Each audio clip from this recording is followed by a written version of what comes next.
কাতার এমন একটা দেশ, সৌন্দর্যের নাই কোনো শেষ। এখানে আছে লুসাইল সিটি, এখানে আছে কর্নেশ, আবার এখানে আছে কি প্যারেল কাতার। তো ভাই সব জায়গায় ঘোরাঘুরি হয়েছে। তো আজকে কিছু বাস্তব কথা বলি ভাই কাতারের। কিছুদিন আগে আমি দোহা আল জেদিদ যাই।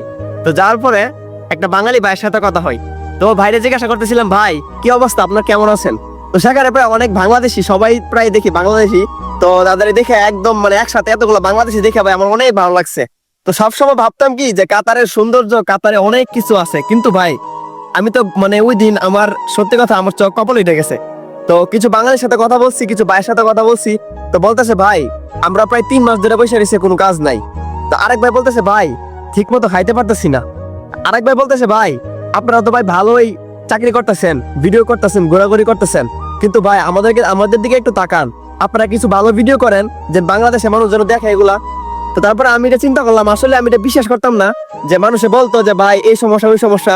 তবে আজকে আমি একটা কথা বিশ্বাস করবেন ভাই, আমি নিজের চোখে দেখে আসছি যে এই একটা অবস্থা, যে এতগুলা মানুষ এইভাবে মানে একা একা ঘুরতেছে রাতের বেলা।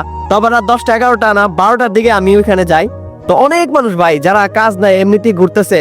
তো আমার একটা সবচেয়ে বড় প্রশ্ন হচ্ছে কি ভাই, এত যদি সিচুয়েশন খারাপ থাকে, যদি কাজের প্রবলেম